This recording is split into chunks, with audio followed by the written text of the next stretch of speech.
Para ustedes, ¿cuál es la manera más estúpida de que una gente se muera? Como que tú pensarías que nadie se puede morir así. ¿Cuál es la manera más estúpida? Para ustedes. Yo conozco varias. Yo conozco, bueno, no lo conocía directamente, pero cerca de mí vivía un tigre que se murió con una aceituna. Comiéndose una aceituna, se atragantó y se murió. Con una aceituna, literal. Se le metió en el galillo. No había nadie ahí que le dieron un tabanón por la espalda para sacársela y se ahogó. Vamos a dejar de adivinar y vamos a ver cuáles son las maneras más estúpidas en las que en el mundo han muerto personas. No es de que son casos hipotéticos, es que se han muerto personas de esa forma. En el piso 50, una cinta métrica de medio kilo se le resbaló de las manos a un obrero de construcción. En su caída, la herramienta alcanzó la velocidad de un tornado devastador, 225 kilómetros por hora.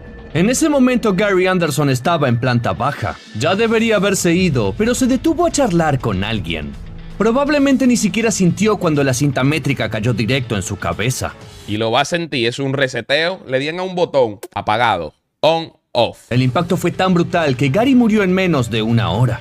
El hueso, pues yo pensaba que él había muerto ahí mismo. No, pues espérate, bro, así no. Sufrió. Sin embargo, no fue la cinta lo que lo mató. Resultó que Gary no estaba usando casco, aunque lo tenía en su camioneta. Dije no fue la cinta lo que lo mató. Era que no estaba usando casco, pero claro que fue la cinta que le dio. Él no tenga casco, son otros 500. Y era un trabajador experimentado. En este video te hablaré de muertes que pudieron haberse evitado fácilmente. Así que se recomienda discreción al espectador. John O'Neill, de 33 años, había pasado por muchas dificultades en su vida, en gran parte por su adicción al alcohol. Perdió contacto con su familia y amigos y finalmente tuvo que llevar un brazalete electrónico en el tobillo. A lo que le llamamos un grillete, brother. Pero espérate, ¿por qué el brazalete? ¿Por qué fue que se lo pusieron? Él lo dijo ahí, él no lo dijo. Por muchas dificultades en su vida, en gran parte por su adicción al alcohol. Perdió contacto con su familia y amigos y finalmente tuvo que llevar un brazalete electrónico en el tobillo. Por bueno no fue. Así que en el otoño de 2024, O'Neill decidió recuperar su vida. Siguió un curso de rehabilitación, dejó el alcohol y regresó a lo que más amaba, la carpintería. El 24 de septiembre empezó su primer día de trabajo, que solo tardó 15 minutos en convertirse en un infierno. Ander DH, no me diga que en su primer turno de trabajo se murió a los 15 minutos, brother. ¿Qué es lo que está diciendo? ¿Qué es lo que están diciendo en el chat? Que lo pongan en 1.5 la velocidad. 1.25, porque 1.5 es muy rápido. O'Neill trabajaba cerca de una trituradora de madera lanzando ramas y troncos, cuando de repente una de ellas se enredó en su brazalete. Cuando se dio cuenta, ya era de... No. Eso sería una forma tétrica de morir. No me gustaría, bro. Bueno, obviamente queremos seguir vivos. De ninguna manera no queremos morir. Aunque nos vamos a morir, ojalá que no sea así. El mecanismo lo estaba arrastrando. Horrorizado, O'Neill vio cómo las cuchillas de metal destrozaban sus huesos mientras gritaba pidiendo ayuda. Pero nadie lo escuchó, porque todos sus compañeros trabajaban con audífonos. Pasó un minuto entero antes de que alguien se diera cuenta de lo que estaba pasando. ¿Puedes imaginar lo que un mecanismo así puede hacer? Eso por ahí tirando hueso y mano y... Ay, Dios mío, guácala. Una persona en 60 segundos. Sus colegas lograron sacarlo de la trituradora y le aplicaron torniquetes improvisados con lo que tenía. Pero que lo logran sacar, nada más se le fue en los pies. A mano. Nadie creía que sobreviviría, ni siquiera el propio O'Neill.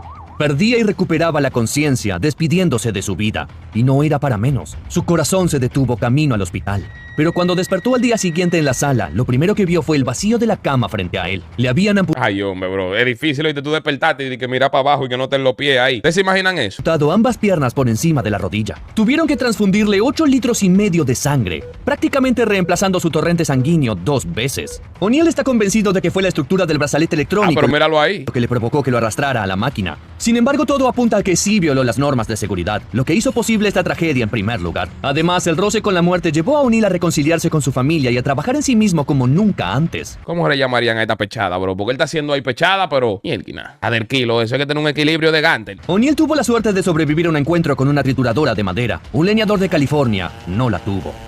En octubre de 2022 cumplía con su trabajo en la... Ok, por lo menos ese quedó vivo. Ese no aplica en el video de que manera estúpida de morir. Perdió los pies, pero quedó vivo. Ciudad de Menlo Park, y por la tarde lo encontraron muerto dentro de una trituradora. Nadie sabe con certeza cómo ocurrió la tragedia, pero no cabe duda de que cometió un error fatal que le costó la vida.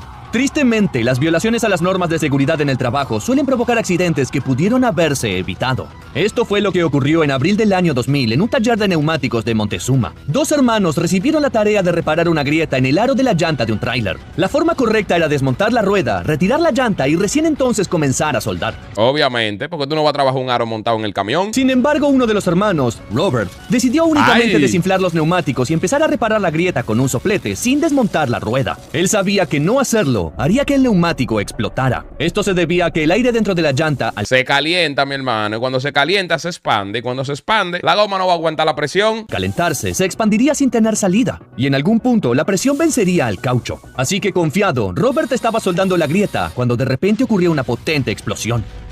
Con el hueso, pues fue un bazucazo que le dio esa goma de ahí. Fuerza incontenible, el aro metálico de la rueda de 120 centímetros golpeó al hombre en la cabeza, quitándole la vida al instante. La explosión fue tan violenta que una camioneta fue lanzada fuera de su elevador y el estruendo se escuchó hasta 1,5 kilómetros del taller. Lo más probable es que dentro del neumático hubiera agua. El calor del soplete la hizo hervir y convertirse en vapor, llenando el espacio vacío. También pudo contener gases volátiles como butano o propano, usados en kits de reparación rápida.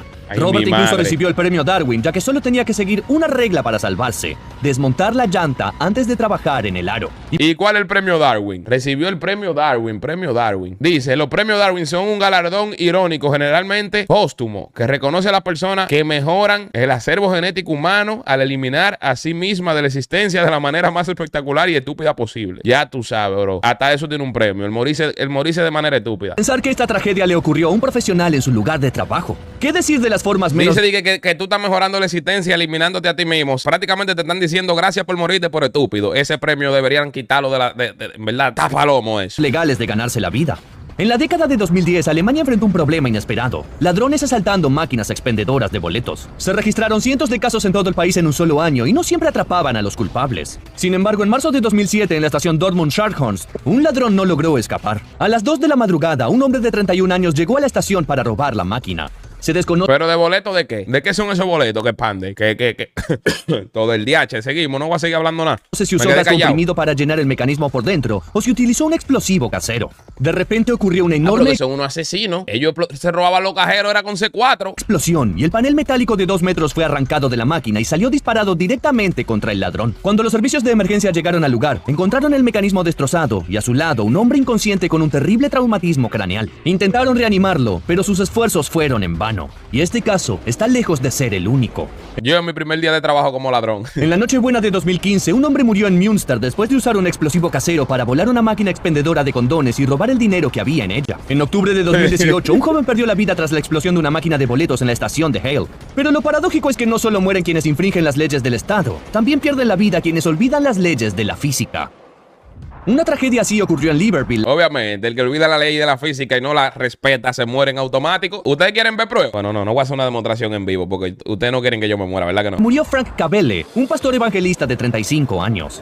Un día, al reunir a su congregación para otro sermón, afirmó haber recibido una revelación. Decía que si su fe era lo suficientemente fuerte, podría recrear el milagro bíblico de Jesús al caminar sobre el agua. Cabele no dudaba en lo más mínimo de su fe, así que llevó de inmediato a sus fieles a la playa.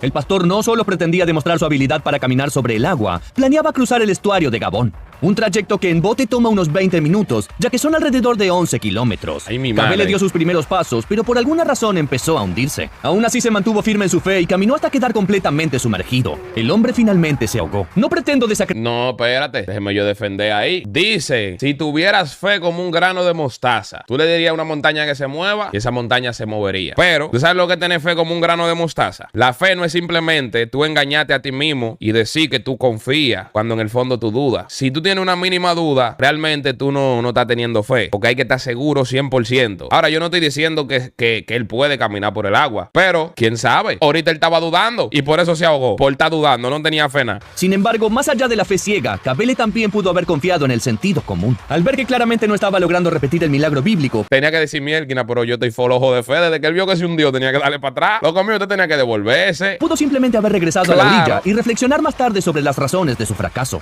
Una pareja de Filadelfia también luchó por mantenerse a flote. Los dos amantes iban en un auto durante la noche y se detuvieron a orillas de un río. Era una fría madrugada de agosto, lo que probablemente los llevó a entrar en calor en el asiento trasero. O tal vez se inspiraron en un puente cercano llamado Strawberry Mansion. La pareja comenzó a hacer el amor y lo hacían con tanta pasión que uno de los dos empujó accidentalmente la palanca de cambios. El coche empezó a moverse y en cuestión de segundos cayó al río. Chuplum, qué manera más vaina de morirse, vale. Movió la palanca que no era esa, jefa. En un abrir y cerrar de ojos, el agua llenó el vehículo con la pareja aterrada dentro y su todoterreno terreno se hundió hasta el fondo. Los rescatistas llegaron recién 5 horas después y encontraron el coche inundado a 100 metros de la orilla, mientras que los... Ay, hombre, 5 horas después. Pero ¿por qué no salieron después? ¿Por qué no salieron? Ahora, qué complicado. Cuando un vehículo se hunde, las puertas no se abren así normal. Hay que hacer un procedimiento para que las puertas puedan abrir debajo del agua, esperar que se llene, aguantar la respiración, abrir por la diferencia de presión. Hay que esperar que las presiones de adentro y de afuera se regulen. O romper el vidrio. Pero ellos siguen seguros en lo de ellos y se dieron cuenta tarde de que estaban hundidos. Los y empapados amantes estaban ya en tierra. Por algún milagro, la pareja logró escapar de la trampa e increíblemente hasta recuperaron su todoterreno.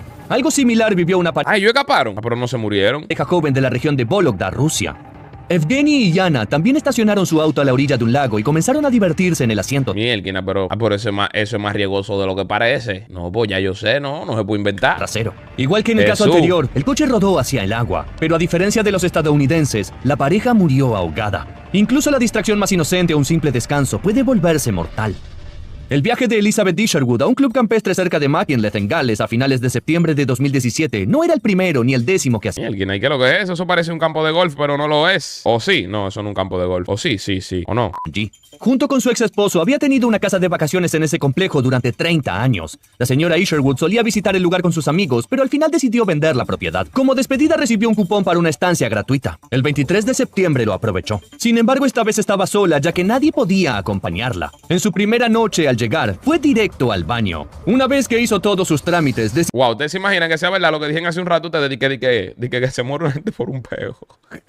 Seguimos, vamos a ver, no quiero de spoiler ni quiero hacerme ilusiones. Pidió regresar a la habitación. Al terminar y cerrar la puerta detrás de sí, el picaporte quedó en su mano. Eso significaba que no podría salir. Pero al mirar a su alrededor se dio cuenta de algo aterrador. No estaba en el dormitorio, sino en un armario desecado. Así llaman en el Reino Unido un pequeño y oscuro closet usado para dejar secar la ropa, aunque algunos también lo utilizan como trastero. Aún así, la mujer no entró en pánico. Era una ex policía, fuerte, resistente y entrenada. Primero quitó los estantes, palpó el lugar a oscuras y encontró un tubo de bronce. Logró romper un pedazo y trató de forzar la puerta y las paredes con la esperanza de liberarse. Pero el tubo roto empezó a gotear agua empapándola y pronto la mujer estaba congelándose. Una semana después, el técnico principal del resort notó un agujero en la pared del armario desecado y se asomó. Allí encontró el cuerpo sin vida de Elizabeth Isherwood.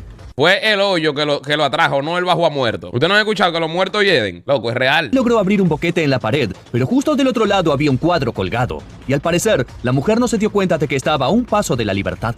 El forense concluyó que la señora Isherwood pudo haber pasado varios días luchando por sobrevivir y murió de hipotermia. Trágicamente, el agua que goteaba del tubo roto fue el factor decisivo. Wow. En la historia de Ashley Summers, eso sí es triste, qué tristeza. Agua es también el elemento clave. Unos días antes del Día de la Independencia de Estados Unidos, Ashley fue con su esposo y sus 2 hijas a pasar unas vacaciones cerca de los lagos de la zona. La mujer adoraba estar cerca. Vamos a ver lo que pasó. Dice, soy 4537. Hermanito, en ese tipo de casos van especialistas y hacen un levantamiento. Hay personas que se dedican a eso, a hacer levantamiento forense, a determinar la causa de muerte y recrean la situación. Incluso si en un cuarto se arma un tiroteo, hay 3 gente con cada uno con una pistola, ellos recrean la situación de cómo fue cada uno, qué tiro tiró, para dónde estaba apuntando, qué ángulo, qué tiro le dio a quién, etcétera, etcétera. Y de ahí sacan las conclusiones. No digo que sean 200%, ¿me entiendes? Preciso. Y que van a decir, hasta esta hora ya se tiró un peo antes de morirse. No, pero recrean la situación lo más parecida posible a la realidad y de ahí sacan las conclusiones de lo que sucedió. Son brujos no, mi hermano, pero que todo se estudia y se aprende. A medida que usted